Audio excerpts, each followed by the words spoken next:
liked this show. I thought, she quirky and fun, and I get it, she got married young and she really didn't have agency over herself and her husband, bless his heart, he's very cool. Let's talk about giving us a different, because I don't think we get enough Native American characters, and when we usually do, it's a lot of sadness. But this we get humor, and we get to see the community because again, as minorities, we're not a monolith. So talk about what it's like for you to play a woman that has a sense of humor. She doesn't take herself too serious, but at the same time, she is grappling with real life issues. Yeah, from the moment that I read Siaya, she is so interesting and so complex and layered. And it can be quite rare to come across something like that.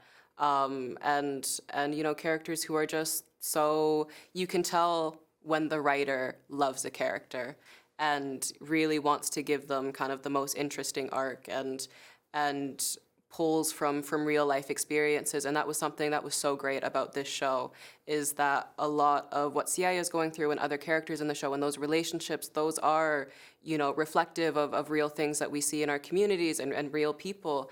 And I loved that from the very beginning. It always felt real. It always felt authentic.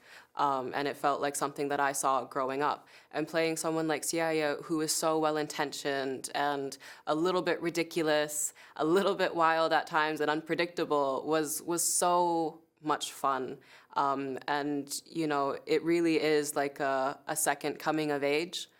And to see someone decide that the path that they're on is not the path they want to be on and they're going to carve something new for themselves is so inspiring, and it really feels like we need more of that. And I hope it is for young Inuit women, for young Indigenous women, for young women of color, something that they see themselves reflected in, and maybe what they could be doing for themselves as well. Also, some of the best scenes are between her and her mom, right? Hmm. And you're like, her mom is like, why are you like this? You're like, I kind of raised myself. Hello, did you miss that chapter? I didn't exactly have the best example. Talk about that because again, we think like everybody thinks motherhood is something that is so natural to women. It really isn't. It Hmm. is really a work in progress, and we're all doing the best that we can, Hmm. and there's so much pressure. Like, did you make the cookies? Or is the house perfect? Why isn't your kid like there's so many side things that people don't tell you that you get judged on whether you're a good mom, which have nothing to do with being a good mom. Hmm. And I think that's something that she too is trying to work on because she doesn't want to be the type of mom that she had. And so she feels a lot of guilt when she's making these choices because she's thinking about her daughter. Talk about that Hmm. aspect because I think that's really where I think where she's most vulnerable, where she's like, yes, I'm choosing myself, Hmm. but is this going to be hurtful to my daughter? Am I doing to her what my mom did to me? Hmm. Yeah, definitely. I mean, for lack of a better word, Siaya and Nivi's relationship is complicated, and I think that's something that so many of us as young women, um, understand. And I think a beautiful thing about their story is, Nivi is dealing with so much trauma from what her mother experienced, and Siaya is dealing with so much trauma from what she experienced with Nivi. And the importance of representing intergenerational healing through Nivi, through Siaya, and then through Siaya's daughter Bun was so important because we kind of see a softening and a growth in creative expression through each generation.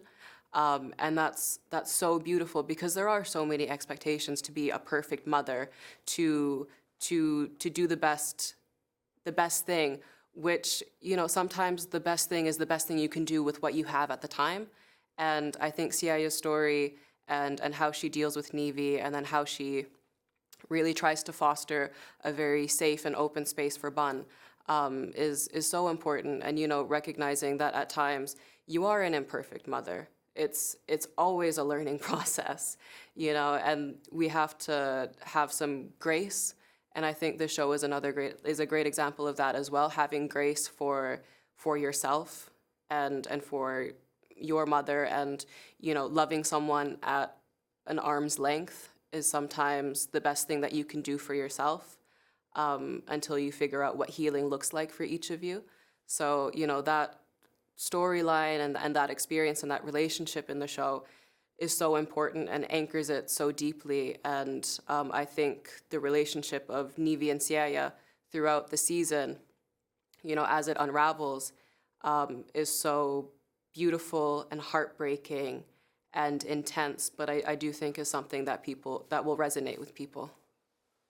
Absolutely. Well, I love this for you, and I can't wait for audiences to meet her because I think as you said, we need a little bit of laughter, and I think through her, we'll find a little bit of joy as well. Thank All you. right. Thank you so much for having me.